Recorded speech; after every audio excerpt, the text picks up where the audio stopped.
वक्रतुंड महाकाय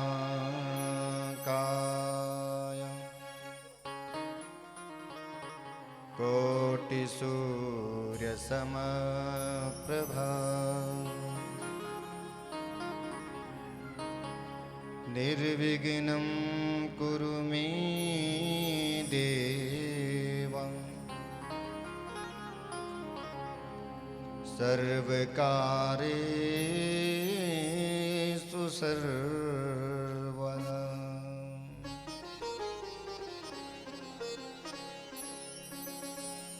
गुरुर्ब्रह्मा गुरुर्विष्णु गुरुर्देवो महेश्वरा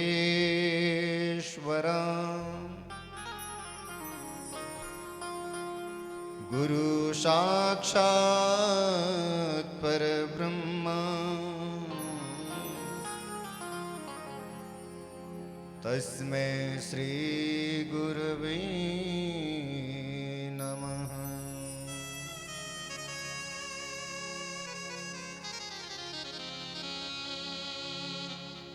ध्येयं सदा परिभवग्न मवीष्टदोहम्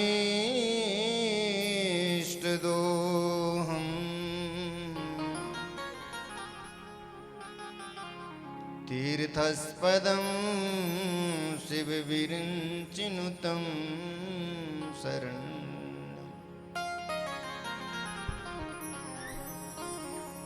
वृत्यार्तिहं प्रणतिपाल भवाब्धिपोतं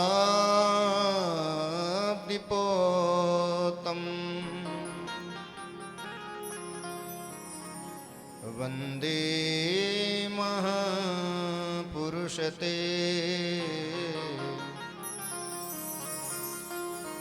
चरणारविन्दम्।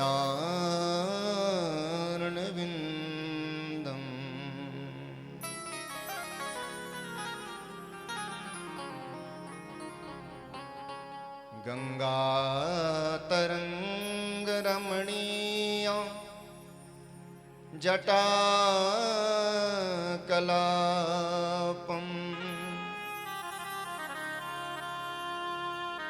गौरी निरन्तरविभो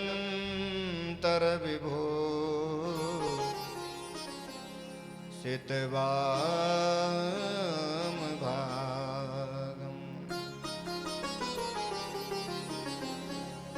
नारायणा प्रियमनंग मदापहारं वाराणसीं पुरपतिं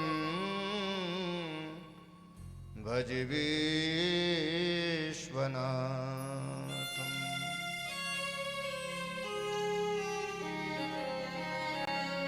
ऋषिहं श्रीगुरु वन्दे साक्षात् नारायणात्मकम्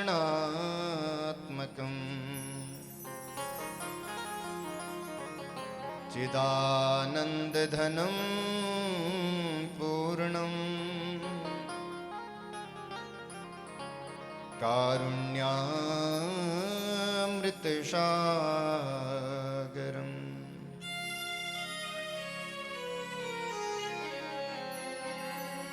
कृपां कुरु महादेवी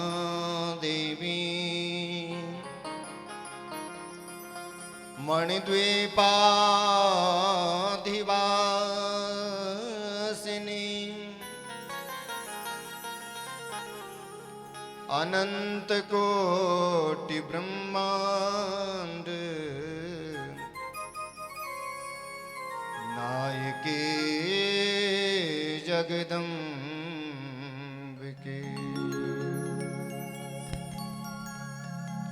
लाल देह लालील से अरुधर लाल लंगूर वज्रदेह दानव दलन जय जय जय कपीशो।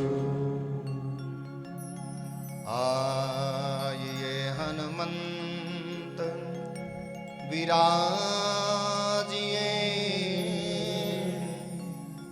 कथा कहूँ मति अनुसार, प्रेम सहित आसन धरूं, पधारिए पवन कुमार, प्रेम सहित गादी धरूं, विराजिए पवन कुमार। बोलो गजानन भगवान की जय, नारायण भगवान की जय। आइए सर्वप्रथम हम मन और वाणी को पवित्र करने के लिए भगवान नाम संकीर्तन करें। तत्पश्चात भगवान की जो पावन कथा है उसका रसपान करेंगे। तो सब लोग तत्चित्त होकर भगवान का संकीर्तन करेंगे और उसके बाद हम भगवान की कथा में प्रवेश करेंगे। हरि सुंदर नंद मुकुंदा नारायण हरि ओम। हरि सुंदर नंद मुकुंद हरि नारायण हरि ओम। हरि सुंदर नंद मुकुंदा हरि नारायण हरि ओम। हरि सुंदर नंद मुकुंद हरि नारायण हरि ओम। केशव हरि गोविंदा केशव हरि गोविंदा हरि नारायण हरि ओम। हरि सुंदर नंद मुकुंद हरि नारायण हरि ओम। हरि सुंदर नंद मुकुंदा हरि नारायण हरि ओम। हरि सुंदर नंद मुकुंद हरि नारायण हरि ओम। तालियां बजानी है, तालियां सब लोग।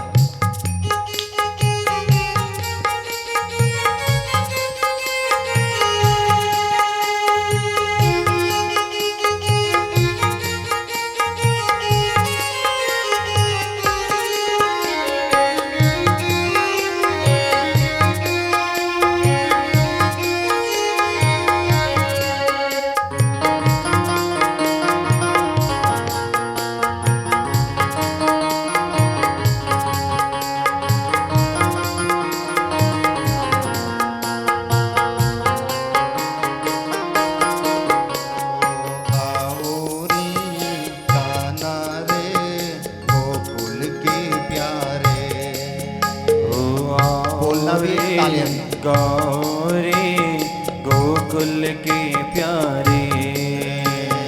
आओ रे कान्हा रे गोकुल के प्यारे। ओ आओ रे गौरी गोकुल के प्यारे। गाओ रे नाचो रे रास रचाओ रे। नाचो रे रास रचाओ रे। हरि सुंदर नंद मुकुंदा हरि नारायण हरि ओम। हरि सुंदर नंद मुकुंद हरि नारायण हरि ओम। नारायण हरि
बनमाली मुरलीधारी गोवर्धन गिरवरधारी हो वनमाली मुरलीधारी गोवर्धन गिरिवरधारी ये नित नित माखन चोरी गोपी मनिहारी हो नित नित कर माखन के चोरी गोपिन मनहारी हर सुंदर नंद मुकुंदा हरि नारायण हरि ओम हरि सुंदर नंद मुकुंद हरि नारायण हरि ओम हरि सुंदर नंद मुकुंदा हरि नारायण हरि ओम हरि सुंदर नंद मुकुंद हरि नारायण हरि ओम हरि सुंदर नंद मुकुंदा हरि नारायण हरि ओम हरि सुंदर नंद मुकुंद हरि नारायण हरि ओम हरि नारायण हरि ओम हरि नारायण हरि ओम हरि नारायण हरि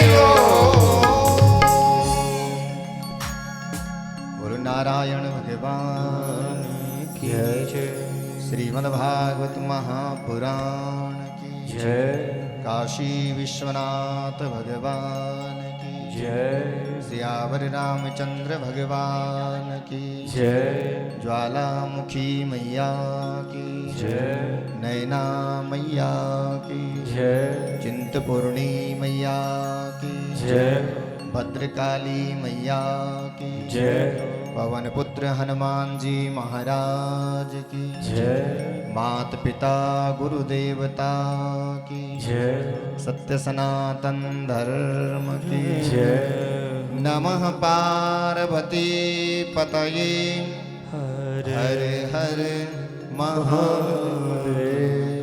बोलो व्यासदेव भगवान की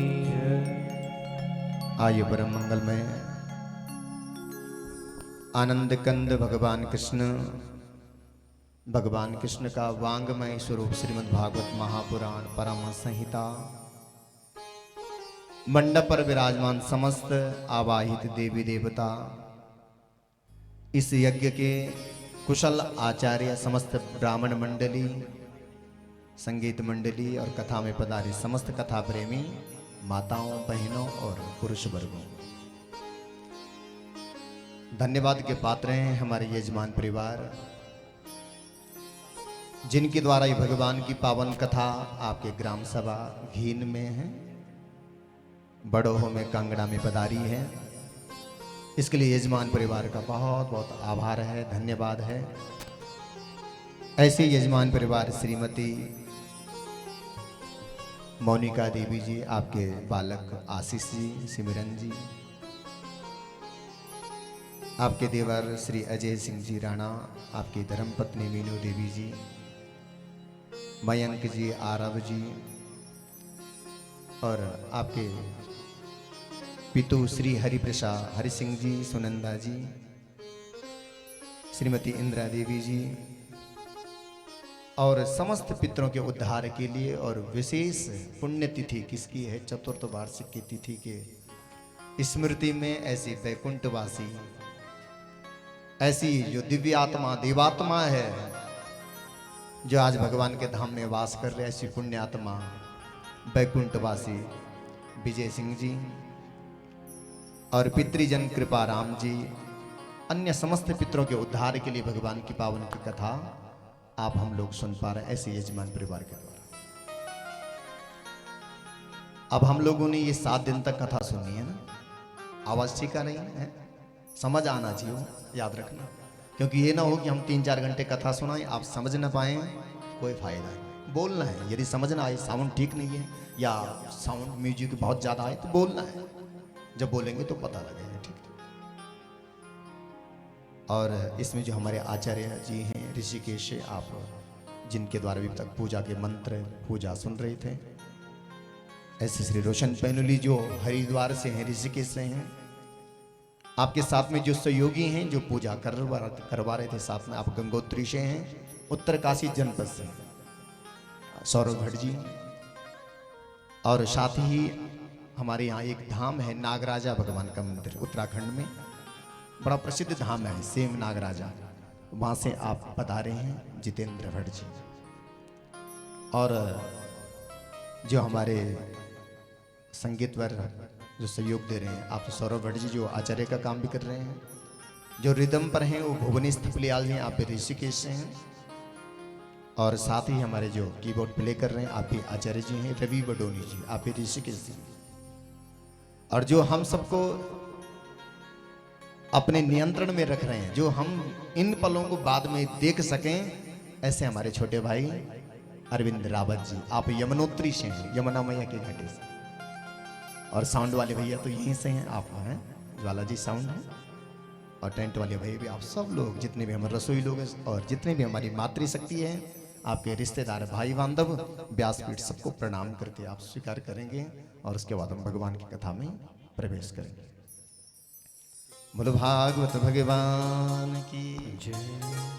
और एक जो हमारे छोटे भ्राता हैं शिवम जी, जिनके माध्यम से हम यहाँ पर पहुंचे हैं, आपके मामा श्री नादौन में ज्योतिष का काम करते हैं, शायद आप जानते होंगे, यहाँ पूजा की उनके भांजे हैं। आप दिल्ली एलबीएस से पीएचडी की तैयारी कर रहे हैं। तो सब आचार्य हैं, एमए हैं, सारे पढ़े लिखे हैं, शास्त्रज्ञ भी हैं और अनुकूलता में भी रहने वाले हैं। ऐसे हमारे ब्राह्मण मंडली समस्त सबको प्रणाम करते हुए, यहाँ के देवी देवताओं को प्रणाम करते हुए, यहाँ के पितृजनों को प्रणाम करते भगवान की कथा में प्रवेश करते हैं। बोलो भागवत भगवान की जय। सबसे पहले आपने समझना है कि भागवत क्या है, ठीक है बाबू, सबने ध्यान से समझना है। आज तो 1-1.5 घंटा कथा होगी, कल से 3 घंटे कथा होगी, 11 से 2 बजे तक, ठीक है। आप लोग जिन्होंने आना है वो देख लेना, समय आगे पीछे करना हो तो आप बता सकते हैं, वो आगे पीछे हो सकता है। तो जो हम कथा सुनेंगे भागवत की कथा है, और इसका अर्थ क्या है, इसको सुनने से क्या होता है, जिसने इसको सुना है उसको क्या लाभ होगा, ध्यान से समझ। जो ये कथा है भागवत की कथा, ये भगवान का स्वरूप है।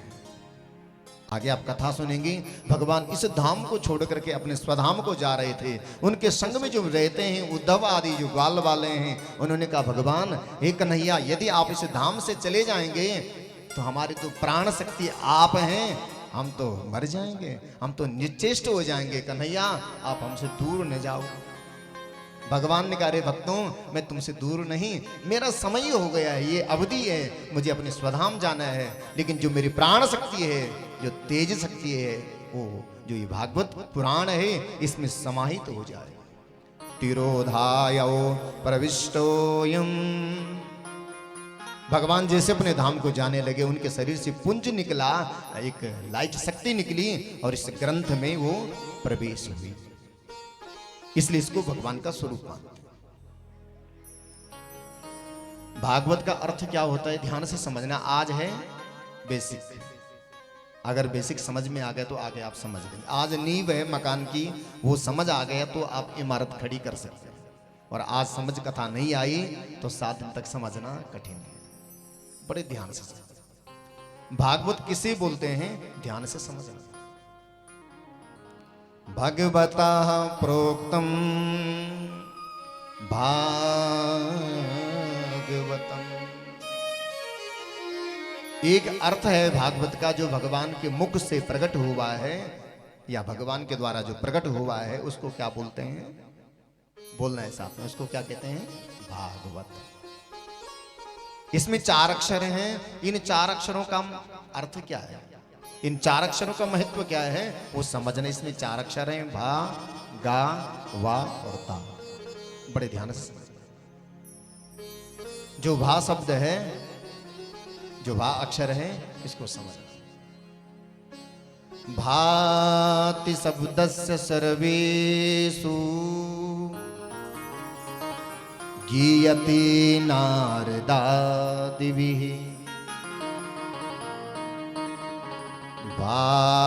भागवकानां च सर्वस्वं गवीनां परमा गवी। वंदनीया विधु सेवा तत्वं परम योगिना। भा शब्द का अर्थ क्या है? भाव का नाम च सर्वस्व। भा का अर्थ होता है जो सब जगह रहता है, ठीक, जिसको हम क्या कहते हैं? आभा, यश, चमक या प्रकाश जो सब जगह रहता है वो कौन है? आभा। और वो कौन है? वो भगवान है। जो सब जगह रहते हैं वो कौन है? परमात्मा। आप हम केवल एक जगह ही रह सकते हैं, लेकिन जो सब जगह रहता है वो भा है, वो भगवान है। पहला अर्थ है जो सर्वत्र है, जिसकी कभी कमी नहीं होती है। हमारी तो कमी हो सकती है, यदि कहीं और जाना हो तो हम तो यहाँ हैं, लेकिन जो सब जगह कथाएं, नवरात्र आज से कहां कहां चल रहे हैं, लेकिन वो भगवती, वो कन्हैया, वो शक्ति सब जगह व्याप्त है। तो आज तो आपको पहली शुभकामना क्या है? जो हमारा सनातन हिंदू का जो नववर्ष है उसकी भी आपको बहुत बहुत मंगलमय शुभकामना, है ना। पंजाब में और यहाँ भी सुनते हैं आप नए संवत्सर को। जो नया संवत्सर है उसका नाम है पिंगला। बताते हैं पुराणों में कि आज के दिन में भगवान ब्रह्मा ने सृष्टि का निर्माण किया, इसका सृजन किया। चैत्री मासे जगत ब्रह्मा ससर्जा प्रथमे हनि। आज के दिन में भगवान ने इस संसार को बनाया, जितने भी जीव जंतु हैं इन सब का निर्माण किया, सृजन किया। तो इसलिए नए वर्ष की भी आपको बहुत बहुत मंगलमय शुभकामनाएं। तो भा शब्द का अर्थ है जो सर्वत्र रहता है वो है भा। और गा का अर्थ क्या है? गवीनाम परमे परमा गवी। गा का भाव है ज्ञान से। परमागवी जो विद्वान बड़े बड़े योगी जन हैं, जो इस ज्ञान, इस परमात्मा शक्ति को ढूंढते हैं, वो गामी, गवी नाम परमा। और तीसरा जो अक्षर है वह है वंदनीयाम विधु सेवा। वंदनीयाम, वंदनीय आप जानते हैं? जानते हैं? थोड़ा हाँ ना बोलते रहना, वहाँ थोड़ा भाषा में हो सकता है, थोड़ा आप पंजाबी हैं, हिमाचली बोलते हैं आप, लेकिन अब हम लोग हिंदी बोलते हैं, और हिंदी भी हमारी थोड़ा सा उत्तराखंड की मिलती है ना। वाह वंदनीय कहते हैं जो पूजनीय है ना, बोलते नहीं ये वंदनीय है। और पूजनीय वंदनीय कौन होता है? बोलो कौन होता है? ईश्वर, या जिसके भीतर सद्गुण हो, जिसके भीतर अवगुण नहीं होते हैं, जो सबको समान देखता है, वो वंदनीय है, वो पूजनीय है। गीता में वंदनीय किसे बोला है, पंडित किसे बोला है, पूजनीय किसे बोला है? बड़े ध्यान से सुनना गीता में। विद्या विनय संपन्ने ब्रह्मणि गवहस्तनि सुनीचा सपाकी चा पंडिता समदर्शिना। आ रहा समझ में? पंडित वंदनीय कौन है? सुनीचा सुपाकीचा, मतलब जो जीव जंतु, कुत्ते में, मानव में, पशु में, जो सबको, सबके भीतर भगवान का दर्शन करता है, वो कौन है? वो वंदनीय है, वो पूजनीय है। और वो कौन हो सकता है? वो हमारा प्रभु हो सकते हैं, वो परमात्मा हो सकते हैं। ताक्षर का अर्थ क्या है? तत्वम परम योगिना। जो तत्व है उसको कौन ढूंढते हैं? भगवान की ढूंढ कौन करते हैं? आ रहा आपकी समझ में? आ रहा ना? भगवान को कौन ढूंढते हैं? बोलो एक बार, कौन ढूंढते हैं प्रभु को? भगवान के भक्त। भाई आप बैठे हैं प्रभु को पाने के लिए बैठे, क्यों? परमात्मा कैसे हैं हम उसको जाने नहीं, है ना। जो योगी जन हैं, वो जो तत्व है, जो ताक्षर है, उसको ढूंढने में, जो तत्व है, परमात्मा शक्ति है, उसको ढूंढने में जो लगे हैं, वो कौन है? वो योगी हैं, वो भगवान के भक्त हैं। आ गए समझ में? याद रखना, कल पूछो। एक अर्थ इसका ये है। दूसरा अर्थ इस क्या है इसका? भारते भूषणम भूत गतिर्यस्य दुरत्यया वरिष्ठम सर्वशास्त्रेषु तारणी भववारिधि। दूसरा अर्थ याद रखना, भा हमारे देश का आभूषण है ना। भारत भा शब्द से ही हमारे देश का जो मुख्य अक्षर है वो हमारे देश का आभूषण है। जो हमारी सनातन जो संस्कृति जो हमारी पहचान है वो भा शब्द से, भारत से। और दूसरा क्या कहा, गत्रियस्य दुरत्यया। गा शब्द का अर्थ है जो इस भगवान की शरण में आते हैं उसकी कभी दुर्गति नहीं होती, उसको हमेशा सदगति होती। वाह शब्द का अर्थ दोबारा क्या बताया, वरिष्ठम सर्वशास्त्रेषु। आपने पुराणों के नाम सुने हैं? कितने पुराण होते हैं सुने हैं आप लोगों ने? माता जी तो यूं बता रहे हैं, वो वेद होते हैं 4, लेकिन पुराण कितने होते हैं सुने हैं आप लोगों ने? पता है किसी को? 18, याद रखना 18 होते हैं, ठीक है। और उनके नाम शॉर्ट में यदि सुनेंगे आप क्या है, मद्वयम भद्वयम चैवा भत्रियम व चतुष्टयम, इसमें 18 नाम आते हैं।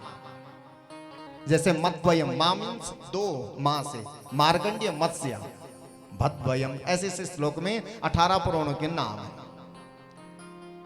हम बता रहे हैं कि जो सब पुराणों में वरिष्ठ है, वह शब्द का अर्थ बता रहे हैं। वरिष्ठ मीन्स बड़ा, श्रेष्ठ। और जब आपने श्रेष्ठ को पूज लिया तो सबको आपने पूज लिया।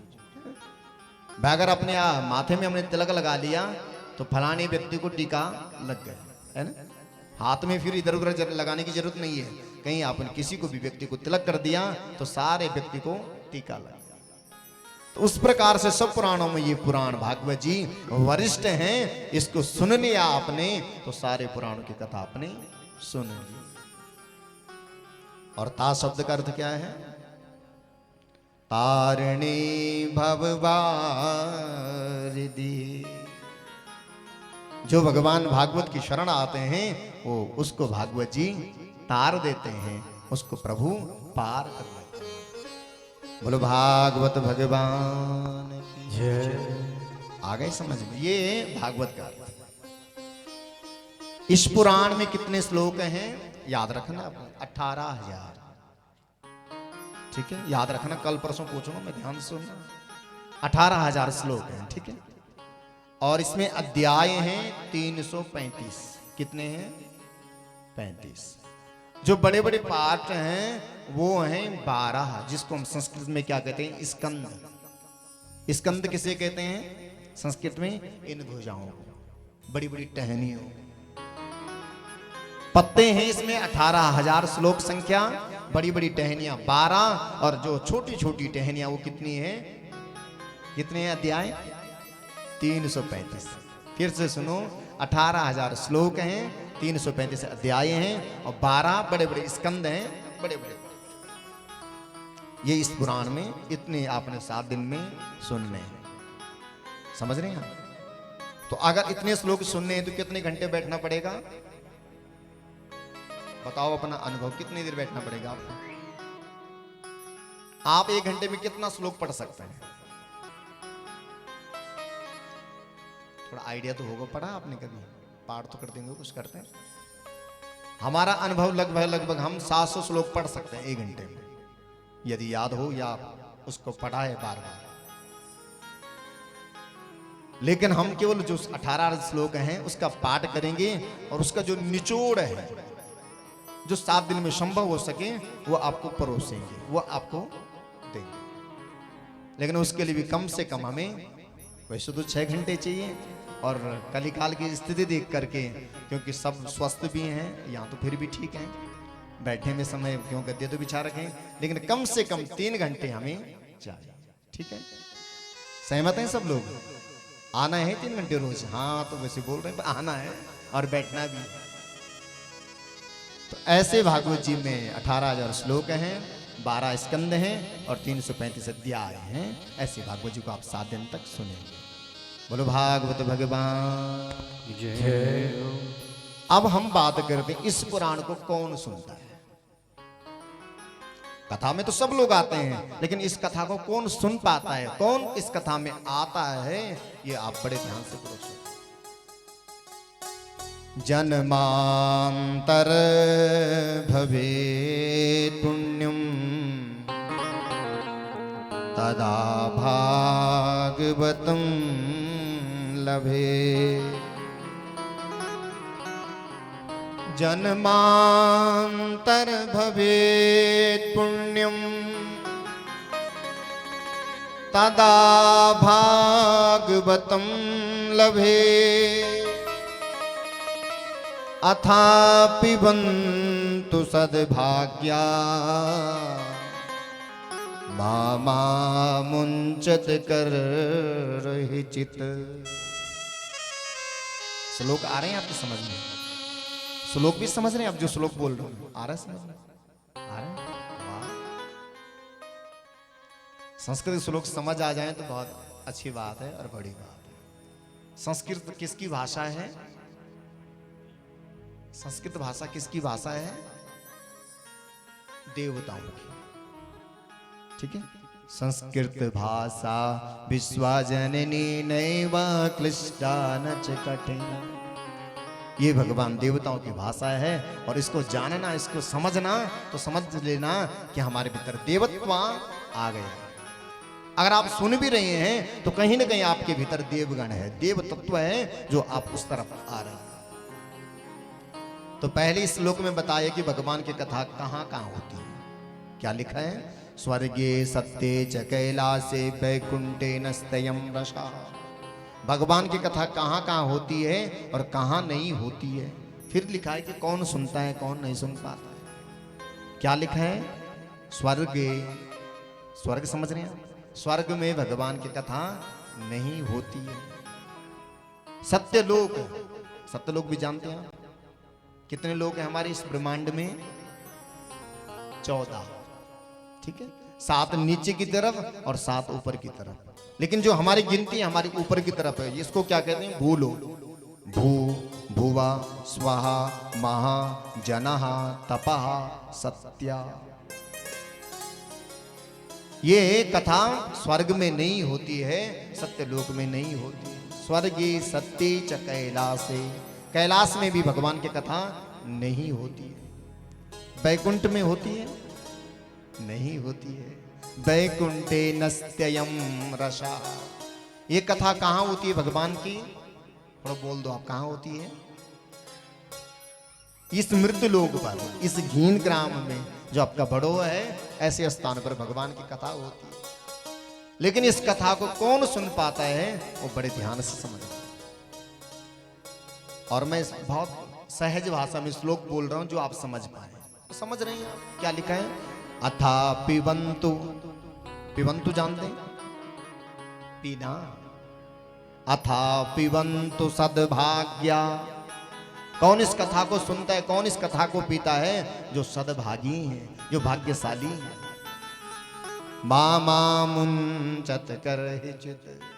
इस कथा में तो सब लोग आते हैं, लेकिन जो भाग्यशाली हो वही भगवान की कथा को सुन पाता है।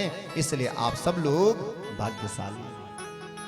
और धन्यवाद है उस पुण्यात्मा को जिनकी कृपा से, जिनके पुण्य से आप भी कथा सुन पा रहे हैं और हम भी सुना पा रहे हैं। ऐसी पुण्यात्मा को हम लोग प्रणाम करते हैं। ऐसे वैकुंठवासी जो वीर थे हमारे विजय सिंह जी, ऐसे दिव्य आत्मा को हम सब लोग प्रणाम करते हैं।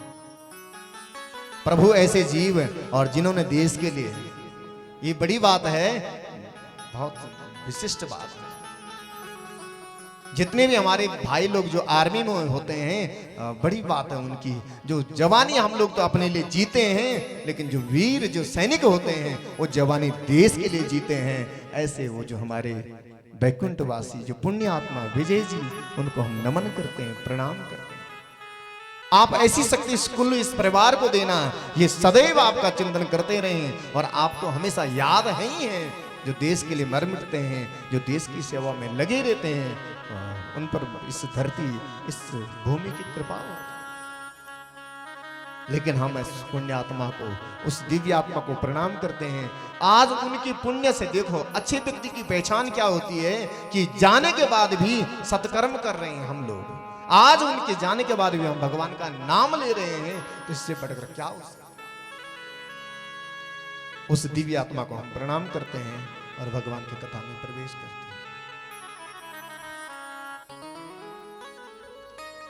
मृदपि च चंदन अस्मिन् देशे ग्रामो ग्राम सिद्धवनम मृदपीच चंदन अस्मिन् देशे ग्रामे ग्रामे सिद्धिवने मृदपीच चंदन अस्मिन् देशे ग्रामो ग्राम सिद्धवनम मृगपीच चन्दन अस्मिन् देशे ग्राम ग्रामे सिद्धिवने यत्र च बाला देवी स्वरूपा बाला सर्वे श्री रामा यत्र च बाला देवी स्वरूप बाले बाले सिद्धिवने यत्र च बाला देवी स्वरूप बाला सर्वे श्री रामा बाला च सर्वे श्री रामा। इस भूमि की तो बात ही विशेष है, बहुत दिव्य है। और हम लोग आप लोग धन्य हैं जो भारत भूमि में आए हैं, कितना भाग्यशाली हैं। और उसके बाद विशेष क्यों हैं आप लोग भाग्यशाली, आप देवभूमि हिमाचल में, ये आप भाग्यशाली हैं। इस समय को आप व्यर्थ न गंवाना, जितना समय हो सके भगवान का नाम लेना, क्योंकि हमारे शास्त्रों में आप लोगों को देवता माना है, देवी माना है। और उसके बाद भी हम भगवान का भजन न करें तो सोचिए। धन्य है वो माँ पिता जिन्होंने ऐसे वीर बालकों को जो जन्म देते हैं, और जो बालक अपनी जवानी को इस देश को समर्पित करते हैं, जवानी भर देश की रक्षा के लिए, और बुढ़ापा अपने घर लेकर आते हैं। ऐसे हमारे वीर सैनिक लोग, उनको नमन करते, उस पुण्यात्मा को प्रणाम करते, धन्य हैं। और अब ज्यादा उनकी तरफ ध्यान नहीं देना है, वो तो पहले ही भगवान को समर्पित हो चुके। और उसके बाद उनके पुण्य के प्रभाव से यदि भगवान की कथा हो गई, हो पाई है, तो ये बहुत बड़ी कृपा है। बस अब आनंद से भगवान का चिंतन करना है 7 दिन तक, कि वो जीव तो अपने स्वधाम को चले गए, हमारा भी उद्धार हो, हमारा भी कल्याण हो। हे दिव्य आत्मा, हम सबका भी कल्याण करो। ऐसे हम भागवत जी से निवेदन करेंगे। आइए हम भागवत का महात्म्य का जो पहला श्लोक है, मंगलाचरण, उसको सुनते हैं। पहला श्लोक है, अब ध्यान से समझना। इस श्लोक में लिखा है कि भगवान क्या करते हैं, भगवान का स्वभाव क्या है, भगवान का गुण क्या है, ये बड़े ध्यान से समझना। ये बड़ा विशेष मंगलाचरण इसको बोलते हैं। इस श्लोक में लिखा है कि भगवान कैसे हैं, ध्यान से समझना। सच्चिदानंद रूपाय विश्वोत्पत्त्यादिहेतवे तापत्रय विनाशाय श्री कृष्णाय वयं नमः। ये पहला श्लोक है महात्म्य का, मंगलाचरण। और ध्यान से समझना, आप लोग भगवान कैसे होते हैं। देखा भी आप लोगों ने कभी भगवान को देखा कभी है? देखा कभी? थोड़ा हाँ ना, देखा भी आपने कभी? नहीं देखा। हमारी बेटी तो सिमरन हाँ बोल रही है। और लोगों ने भी देखा है कभी भगवान को? देखा है? ज्वालामुखी मैया में देखेंगे अपने शक्ति को? नहीं देखा। देखा है? अब सब हाँ बोल रहे। जो ये लाइट है, जो पानी की शक्ति होती है, पानी में वो शक्ति को हम इस बिजली के द्वारा देखते हैं। वायर बिछा करके जो पानी की शक्ति है, वो फिर प्रकाश हमें करती है। वो भगवान कैसे हैं, भागवत जी समझना। 3 रूप भगवान के बताए। पहला स्वरूप बताया भगवान का सत्य, सत्य। फिर दूसरा बताया है चिद, और तीसरा स्वरूप बताया भगवान का आनंद। पहला स्वरूप कौन सा बताया है? बोलना जरूर साथ में, तब पता लगे कि सुन रहे हैं। कौन सा है? सत्य। दूसरा चिद, और तीसरा आनंद। सत्य आप समझते हैं? सत्य किसे बोलते हैं? समझते हैं आप लोग? किसे बोलते हैं सत्य? जो हमेशा रहता है, जो पहले भी था, आज भी है और आगे भी रहेगा। जो भगवान कृष्ण हैं, जब हमारे दादा परदादा रहे होंगे तब भी उसका नाम था, आज भी है और आगे भी रहेगा। उसको क्या कहते हैं? सत्य। सत्य कहते हैं जो कभी बदलता नहीं, जो अपने स्वरूप में स्थित रहता है, वो सत्य परमात्मा। आप हम लोग तो बदल जाते हैं?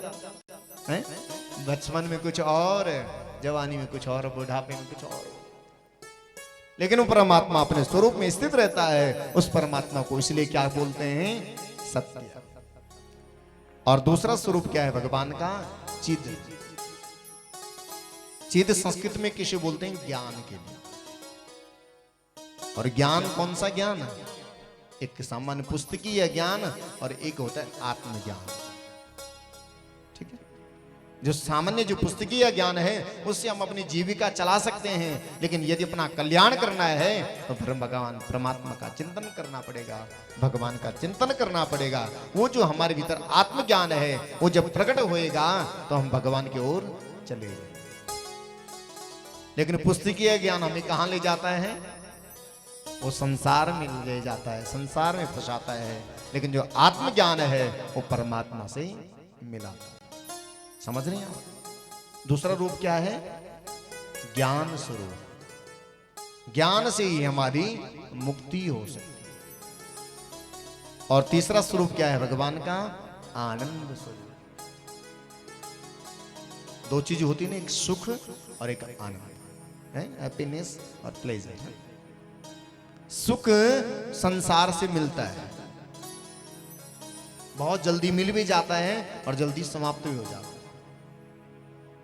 जैसे आप किसी गाड़ी में बैठे हैं, आपको धूप लगी, प्यास लगी है, थकान हो गई, गाड़ी में बैठे और आप यहाँ कांगड़ा या इधर आप अपने गांव में पहुंच गए। जैसे रोड से ऊपर चलना पड़ेगा, फिर चढ़ाई है और आपको थक लगेगी, प्यास लगेगी, धूप लगेगी, तो जो सुख गाड़ी में मिला था वो उतरते ही भाग गया। सुख संसार से मिलता है लेकिन वो कुछ दिनों बाद समाप्त हो जाता है। लेकिन जो आनंद है वो अमिट है, अनस्वर है, अटल है। वो किससे मिलेगा? वो प्रभु नाम से मिलेगा, वो भगवान की कृपा से मिलेगा, जिसमें व्यक्ति जीव कभी अशांत नहीं होता। सुना है ना आपने कि शांत होता है, और शांत से ऊपर कौन होता है? प्रशांत। आगे सुदामा की कथा आप सुनेंगे। जितेंद्रिया प्रशांत आत्मा, जो उससे ऊपर बढ़े वो आनंद से में वो प्रशांत बन सकता है, वो शांति जीवन में मिल सकती है। वो केवल कौन है? भगवान का नाम, प्रभु का स्वरूप है, जो आनंद स्वरूप है। आप हम लोग यहां बैठे हैं, यदि आपकी समझ में कथा आएगी तो आपको समय का पता नहीं लगेगा जब समझ आएगा, और समझ नहीं आएगा फिर टाइमिंग फोन पर देखते रहेंगे, कब छुट्टी होगी। चल, लेकिन धीरे धीरे मन लगाना, क्योंकि हमारा मन कैसा है? बड़ा चंचल। ये लगता नहीं? मन का स्वभाव और पानी का स्वभाव एक है। उसको थाली में डालेंगे तो थाली जैसा बन जाएगा, गिलास में डालो तो गिलास के जैसे बन जाएगा, कोली में डालेंगे तो कोली जैसा बन जाएगा। वैसा मन है, इसको रोकना पड़ता है, इसको लगाना पड़ता है, और जब लग जाए तो फिर आपको आनंद ही आनंद आए। तो तीन रूप कौन कौन से हैं भगवान के? बोलो जी। सत्या, चिद, चिद मीन्स ज्ञान, और आनंद। ये परमात्मा के तीन स्वरूप हैं। फिर परमात्मा काम क्या क्या करते हैं? विश्वोत्पत्त्यादि हेतवे। भगवान तीन काम करते हैं: संसार को बनाना, इसका पालन करना, और अंत में इसको समिट कर देना, संहार कर देना। समझ रहे हैं? अंग्रेजी में क्या बोलते हैं हम भगवान को? गॉड, GOD है। G फॉर जनरेट करना, उत्पन्न करना, O ऑपरेट, D डिस्ट्रॉयर, नाश करना। ये भगवान के 3 काम हैं। और इसमें कुछ लोग बोलते हैं कि भगवान संसार को बनाते हैं सुंदर सा और फिर इसका पालन पोषण करते हैं और अंत में भूचाल भूकंप आता है और सब समिट हो जाता है। भगवान को दया नहीं है, लोग बोलते हैं। लेकिन भगवान के लिए तो सब खेल है, ये क्रीड़ा है। संसार को बनाना भी उनके लिए खेल है और पालना भी खेल है और इसको समाप्त करना भी खेल है। ये भगवान के लिए कोई नया काम। आगे देवी भागवत, क्योंकि देवी नवरात्रि भी चले हैं। देवी भागवत का जो पहला श्लोक है उसमें लिखा है कि ये जो शक्तियां भगवती है, ये ब्रह्मा को जन्म देने की शक्ति प्रदान करती है। तुम संसार को बनाओ, विष्णु को पालन शक्ति और भगवान शंकर को संहार की शक्ति प्रदान करते हैं। तो 3 काम करते हैं भगवान, जन्म देना, पालना और समाप्त करना। फिर भगवान का स्वभाव क्या है? तापत्रय विनाशाय श्री कृष्णाय वयं नुमः। 3 प्रकार की परेशानी हमारे जीवन में होती है, समझना आप लोग हैं। 3 प्रकार की परेशानी गरीब हो या अमीर हो, सबके जीवन में होती है और वो परेशानी केवल भगवान ही दूर कर सकते हैं। और 3 परेशानी क्या क्या ध्यान से समझना है। फिर बाद से बोलते हैं आप जी कोडों में दर्द है, नहीं सब आप अपनी समस्या रखते हैं। लेकिन अगर आप कथा श्रद्धा से सुनेंगे तो कथा राम जी की कथा में, भगवान भागवत की कथा में आए कि ये सब रोगों को भी दूर करते हैं। तुलसीदास ने रामायण में क्या लिखा है, एक मंत्र बताया है, जीवन में रोगों को दूर करना है तो क्या जपना चाहिए, क्या बोलना चाहिए। सब लोग बोलेंगे साथ में। राम कृपा नासे सब रोगा, राम कृपा नासे सब रोगा, राम नाम से सब रोगा। जो यह भांति बने संजोगा, जो यह मादी बने संजोगा, जो यह भांति बने संजोगा। बोलो, याद हो जाएगा। आती रहे संजोगा, राम कृपा नासे सब रोगा, जो यह भांति बने संजोगा। राम कृपा नासे सब तालियां हाथ उठा रोगा, करके। से रोगा। राम कृपा नासे सब रोगा, ओ राम कथा से नासे रोगा, राम कृपा नासे सब रोगा। ओ राम कृपा से नासे रोगा। जो यह भांति बने संजोगा, जो यह नाचे बने संजोग।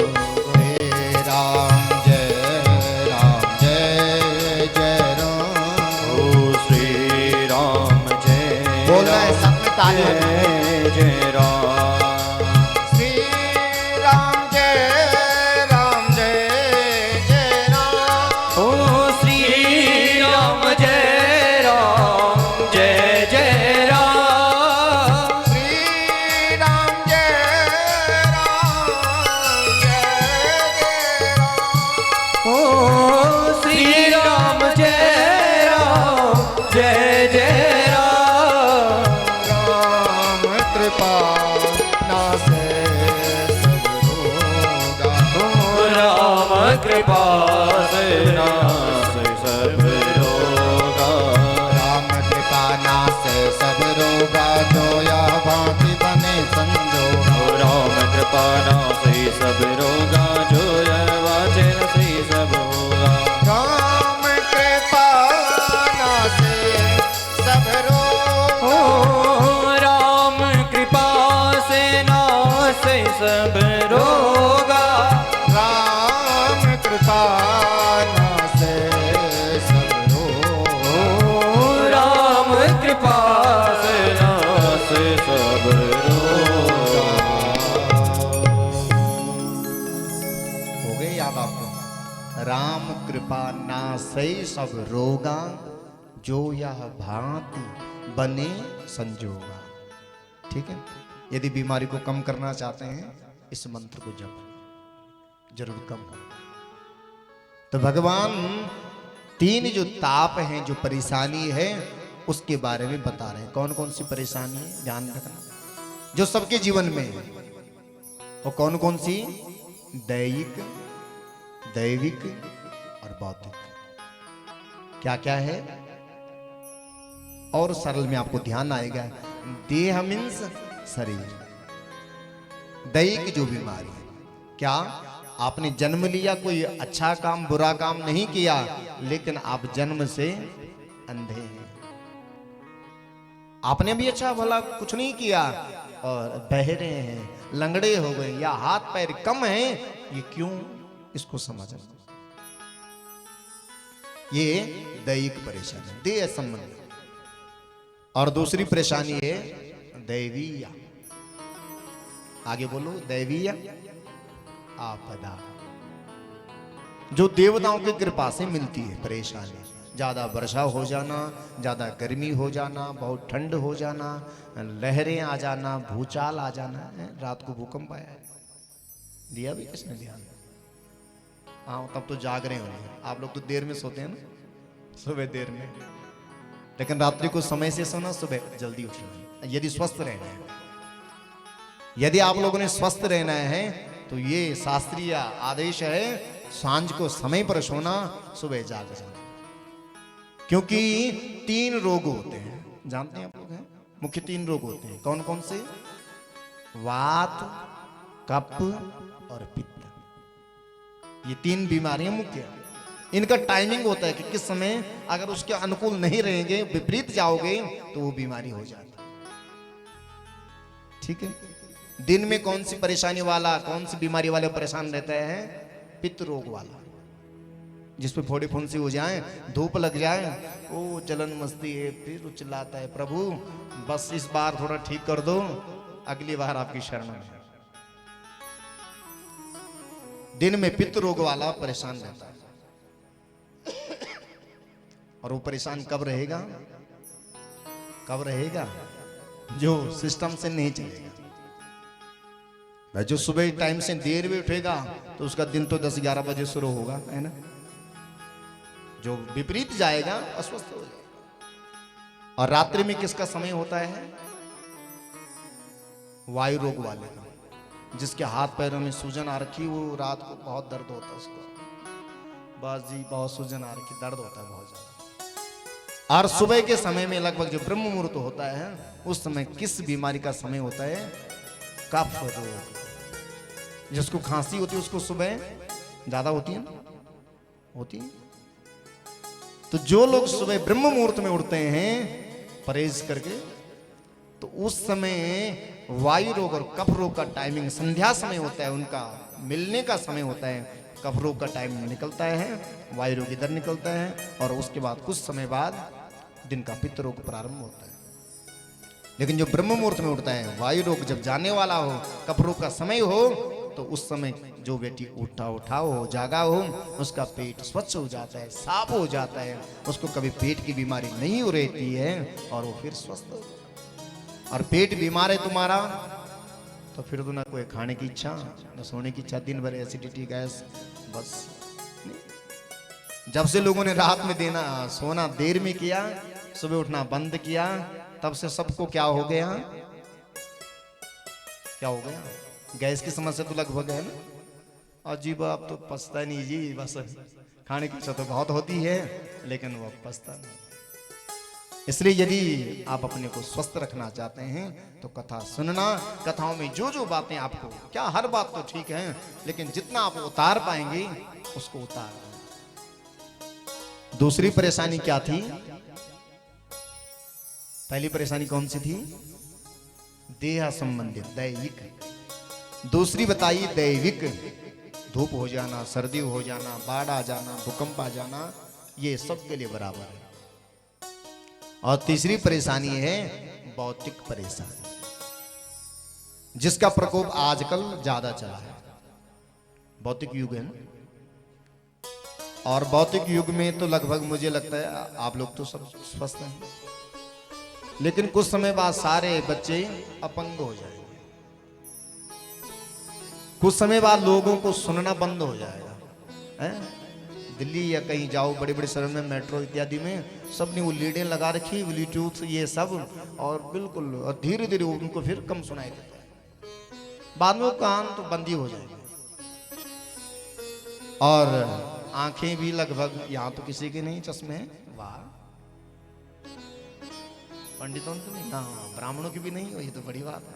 अब बुजुर्गों की तो छूट है भाई, लेकिन चलो कुछ आश्वस्त कर, लेकिन अधिकतर जो बच्चों का कहते हैं, बुजुर्ग माताओं को तो खैर कोई, लेकिन वो हम अपने कारण उन आंखों को भी वीक कर रहे हैं 24 घंटे, है ना। जो सकटासुर है, जो असुर है, उसको हम दिन भर जब समय मिलता है उसको देखते हैं। बच्चों की आंखों की जो शक्ति छीन हो गई। भौतिक युग में अपने आप हम अपने आप को अपंग कर रहे हैं, मतलब जितनी जरूरत है उससे ज्यादा इसको ले रहे हैं, तो वो नुकसानदायक है। ठीक है। तीसरा जो परेशानी है उसे हम अपने द्वारा प्रकट करते हैं, वो है भौतिक परेशानी। लेकिन ये तीनों परेशानी कब दूर होती है? जब भगवान की शरण में आते हैं। वो हमारी जो बुद्धि कुमार्ग पर जाने वाले हैं उसको सदमार्ग पर लाते हैं। असतो मां सदगमया, तमसो मां ज्योतिर्गमया। हे मां, हे कन्हैया, झूठे मार्ग से हमें सच्चे के मार्ग की ओर ले जा, अंधकार से प्रकाश की ओर ले जा, मृत्यु से अमृतत्व की ओर ले जा। हे प्रभु ऐसी कृपा कर।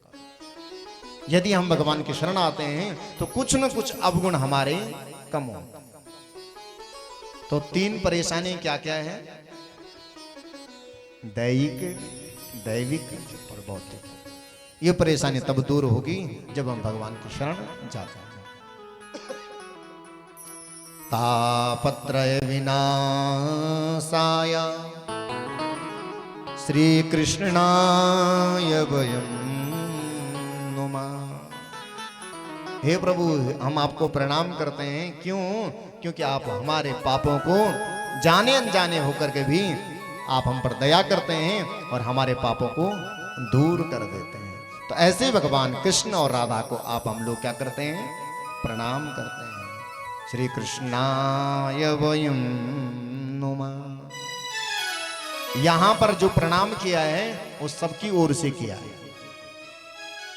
है, एक वचन, द्विवचन, बहुवचन। यहां बहुवचन का प्रयोग किया है सबकी तरफ से। जबकि प्रणाम आप करें तो आप अपनी तरफ से करते हैं ना, अहम नमः, मैं प्रणाम करता हूं। लेकिन यहां वयम नुमः क्यों किया?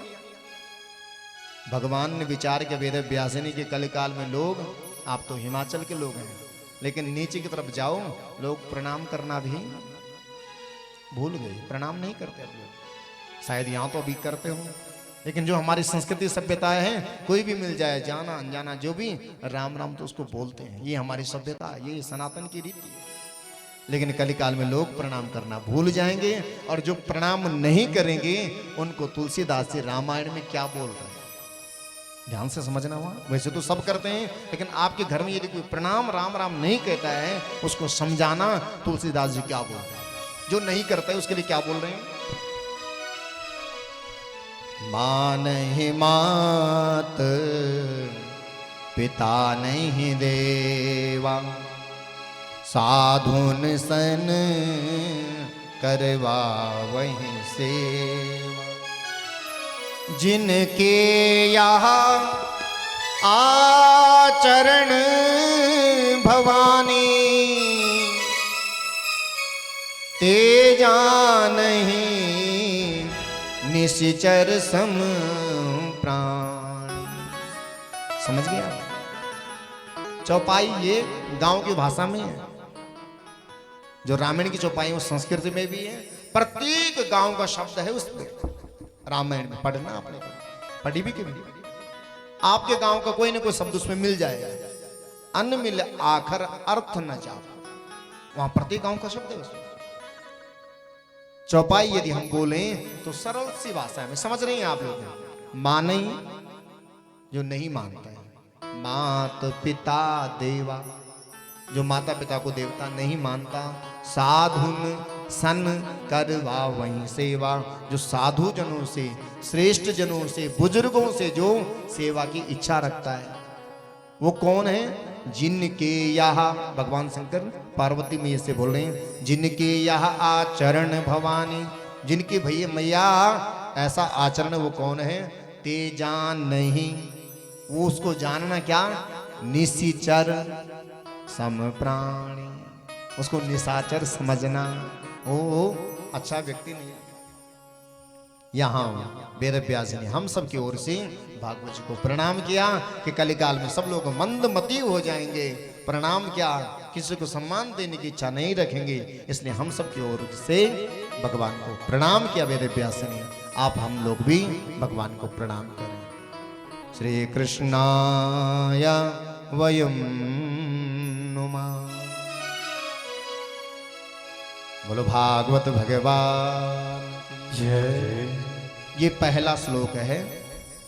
दूसरे श्लोक में क्या लिखा है, क्या बोला है? जो वेद व्यास जी के पुत्र हैं, जो आगे हमें कथा सुनाए, जो इस भागवत की मुख्य कथा व्यास हैं, उनका नाम है शुकदेव जी महाराज।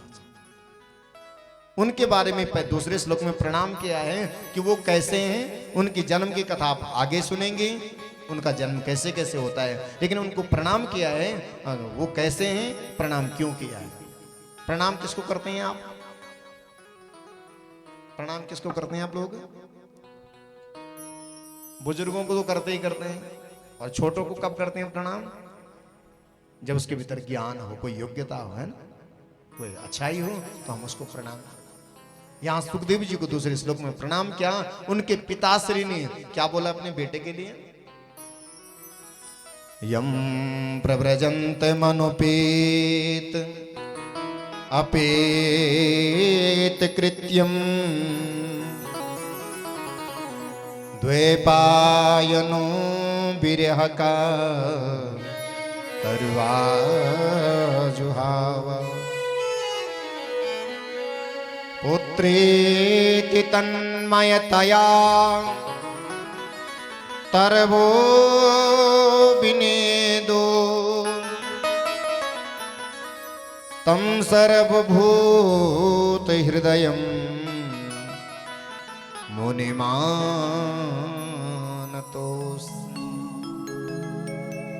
क्या कहा? यम प्रव्रजंत मनुपेत अपेत कृत्यम। इस बेटे का जब जन्म हुआ, ये जन्म होते ही वन की तरफ भागा। आज आप इसकी कथा सुनेंगे, आप बोलेंगे जिस बच्चे का जन्म हुआ वो भागे कैसे? ये अपनी मां के गर्भ में 12 साल तक रहा, 12 वर्ष तक। हम समझते हैं 9-10 महीने या क्या 8-9 महीने में चिंता हो जाती कब में बेटा होगा, कब बेटी होगी। यहां 12 वर्ष तक जो ये मां की गर्भ में रहे, और जब पिताश्री ने निवेदन किया, बेटा तुम्हारी मां को कष्ट हो रहा होगा, आप इस धरती पर अवतरित हो जाओ और मां कष्ट से दूर हो जाए। इस बेटे ने निवेदन किया, पिताश्री मैं संसार में आऊंगा तो संसार में जो भगवान की माया रूपी जो माया है, जो भगवती है, वो जीवों को डस लेती है, अपने बस में कर लेती है, और जीव भगवान को भूल जाता है। पिताश्री मैं उस माया में नहीं पड़ना चाहता, मैं यहीं इस नरक में रहूंगा, लेकिन संसार की माया में नहीं फंसूंगा। बहुत निवेदन किया, बेटा आप बाहर आ जाओ। तो बेटे ने निवेदन किया, पिताश्री यदि मैं आऊं तो भगवान की जो माया रूपी जो देवी शक्ति है वो मुझे अपने बस में नहीं करे। भगवान को निवेदन करते हैं वेद व्यास जी। भगवान ने कहा जाओ, स्वीकार है इस बेटे को मेरी जो माया है ये नहीं व्याप्त करे। इस बालक ने जैसे जन्म लिया 12 वर्ष का, और ये जंगल की ओर भागा। 12 साल बाद किसी का बेटा हो और वो बेटा भाग जाए तो माता पिता क्या करें? पिताश्री बहुत चिल्लाए, बेटा रुक जा रुक जा, तर वो भी नहीं दूं पुत्रेति तन्मयतया, बेटा रुक जा, लेकिन वो बेटा नहीं रुका। पेड़ों को पूछा ही, उसे रोको रोको। पेड़ों ने आवाज दी, ये तुम जिसको समझते हैं तुम्हारा बेटा है, ये तुम्हारा बेटा नहीं, ये भगवान का अंश है, ये परमात्मा का तत्व है, ये परमात्मा का अंश है, ये तुम्हारा पुत्र नहीं। तुम्हारा पुत्र होता तुम्हारे पास रहता, ये तो बन के और भागने लगा, बहुत चिल्लाए, लेकिन ये बेटा रुका नहीं। पेड़ों ने आवाज दी, वेद व्यास जी ये आपके पुत्र नहीं हैं, आप व्याकुल न हो, आप परेशान न हो। वेद व्यास जी शांत हो। यहाँ इस बेटे का जो प्रणाम किया, क्योंकि इसने संसार माया रूपी को त्याग करके भगवान को भजने के लिए एकांत स्थान पर जाते हैं और भगवान को भजते हैं। फिर आगे जाकर के यहाँ सूत ऋषियों की चर्चा हुई आपस में। 88,000 ऋषि बैठे हैं, कहाँ? नैमिषारण्य क्षेत्र, उत्तर प्रदेश में। आपने सुना हो, हमारे इसमें 7 अरण्य हैं। अरण्य जानते हैं आप लोग? वन को बोलते हैं, एकांत स्थान को कहते हैं। तो नैमिषारण्य जो क्षेत्र है वो हमारा उत्तर प्रदेश में है। बद्रिका अरण्य हमारे उत्तराखंड में, और चंपारण्य, अलग अलग ये 7 अरण्य हैं। लेकिन यहाँ ऋषि लोग नैमिषारण्य क्षेत्र में इकट्ठे हुए, और जो उनमें से छोटी उम्र वाले ऋषि हैं जिनका नाम सूत है, उनसे निवेदन किया कि सूत जी आप हमें ऐसी कोई कथा बताओ जिससे हम इस संसार से पार हो जाए, क्योंकि हम इस संसार में जो भी जीव हैं सब परेशान हैं और काल के ग्रास बनते जा रहे हैं। सूत जी ऐसी कोई कृपा करो कि जिससे हम पार हो जाएं और काल के ग्रास से बच जाएं। सूत जी ने कहा कि तुम्हें भगवान की कथा सुनाऊं जिससे तुम काल के ग्रास से बच सकते हैं, लेकिन क्या करना पड़ेगा? सोताख्याय कथा सारम मम कर्ण रसायनम, सूताख्याय कथा सारम मम कर्ण रसायनम। ऋषियों ने बहुत निवेदन किया, गुरुदेव सूत जी आप कथा सुनाओ, और कैसी कथा सुनाना जो हमारे कानों को अच्छी लगे। हैं? अगर हम संसार की कथा आपको सुनाएंगे, या आप जो लोग भी सुनते हैं, तो अगर मैं संसार की बात आपको सुनाऊं तो आप एक दिन सुनेंगे, 2 दिन, तीसरे दिन आप कथा में नहीं आओगे। मैं अपनी कथा सुनाऊंगा संसार की, आप नहीं सुनोगे। लेकिन भगवान की कथा आप कितनी बार भी सुनेंगे वो आपको अच्छी ही अच्छी लगेगी, वो बुरी नहीं लगेगी। आप लोगों ने कितनी बार कथा सुनी? कितनी बार सुनी आप लोगों ने कथा? किस किसने सुनी कथा? सुनी भी आपने कभी भागवत की कथा सुनी? टीवी में तो देखी होगी, तो वहां तो देखी भी होगी, सुनी भी तो होगी। जितनी बार भी हम कथा सुने वो हमें अच्छी ही अच्छी लगती। क्यों? क्योंकि वो संस्कृत भाषा है, इसको जितनी बार भी सुनेंगे, और देव भाषा है, देवताओं की वाणी है, वो अच्छी ही अच्छी लगती है। इन्होंने निवेदन किया ऋषियों ने कि गुरुदेव हमें वो भगवान की कथा सुनाओ। इन्होंने कहा कि जब मैं तुम्हें कथा सुनाऊं तो एक हमारा जो सभ्यता शिष्टाचार है, जिससे कथा सुनते हैं उसको हम पहले क्या करते हैं? क्या करते हैं? जिनसे कथा सुनते हैं उनका पूजन करते हैं। जैसे हमारी यजमान दीदी श्री ने क्या, मोनिका दीदी ने, या उनके देवर जी ने, पहले हमने उनका वर्ण किया कि जो भी पूजा मंत्र आप बोलेंगे वो हमारे लिए कल्याणकारी हो, वो हमारे लिए शुभ हो।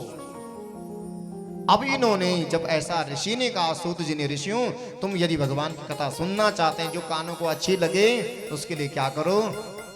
पहले मेरा पूजन करो। वैसे तो बोलना नहीं चाहिए, लेकिन जो जिससे ज्ञान सुनना चाहिए, जिससे कथा सुननी चाहिए, उसका पूजन करना चाहिए। उन्होंने सूत ऋषि का पूजन किया। ये हमारी एक परंपरा, एक सभ्यता है। प्रणाम किया उन्होंने, और सूत जी को गुरुजी, जो गुरुजी बनाए हैं, उनको क्या बोला है? अज्ञान ध्वांत विध्वंसा कोटि सूर्य समप्रभा। प्रणाम करने के साथ साथ क्या कहा कि गुरुदेव आप कैसे हैं? जैसे भगवान सूर्य हैं। भगवान सूर्य तो एक हैं, लेकिन आप कैसे हैं? कोटि सूर्य समप्रभा। कोटि संस्कृत में कहते हैं करोड़ के। भगवान सूर्य तो एक हैं, लेकिन जो आपका ज्ञान है वो करोड़ों सूर्य के समान है। हे गुरुदेव बाहर का अंधेरा तो भगवान सूर्य दूर करते हैं, लेकिन जो हम सबका जो भीतर का अंधेरा है उसको कौन दूर करता है? भीतर का अंधेरा कौन दूर करेगा? बोलो एक बार, कौन करेगा? बोलो जी, आ रहा समझ में? कौन दूर करेगा भीतर का अंधेरा? भगवान की कथा, गुरु ज्ञान। गुरुदेव आप वो कथा सुनाओ जिससे हमारे भीतर का अंधेरा दूर हो जाए। बाहर का अंधेरा भगवान सूर्य दूर करते हैं। ऐसे सूत जी को प्रणाम किया। आइए 2 लाइन में हम भी अपने सदगुरुदेव को प्रणाम करते हैं। सब लोग प्रेम में। सदगुरुदेव भगवान की। वैसे आज का समय भी हो गया है, 4 बजे गई। भूख तो नहीं लगी आप लोगों को? प्रसादी तो हो गया ना। आइए गुरुदेव को प्रणाम करते 2 लाइन में और उसके बाद कथा को भी बढ़ाएं। सदगुरुदेव भगवान की जय। गुरु मेरी पूजा गुरु गोविंद, गुरु मेरा पार ब्रह्म, गुरु भगवंत। गुरु मेरी पूजा गुरु गोविंद, गुरु मेरा पार ब्रह्म, गुरु भगवंत। पूजा गुरु गोविंद, गुरु मेरा पार ब्रह्म, गुरु भगवंत। गुरु मेरी पूजा।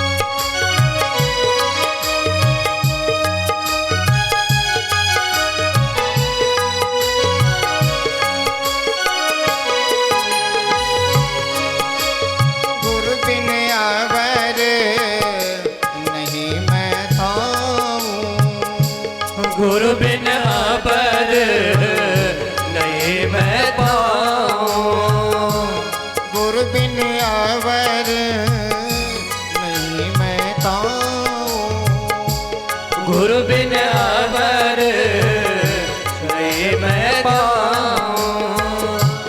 सर्व पूजा चरण गुरु सेव, सर्व पूजा गुरु मेरी पूजा गुरु गोविंद, गुरु मेरा पार ब्रह्म, गुरु भगवंत। गुरु मेरी पूजा गुरु गोविंद, गुरु मेरा पार ब्रह्म, गुरु भगवंत। गुरु के चरण में देख देख जीवा, गुरु के चरण में धोई धोई पीवा, गुरु के चरण में देख देख जीवा। गुरु मेरी पूजा गुरु गोविंद, गुरु मेरा पार ब्रह्म, गुरु भगवंत।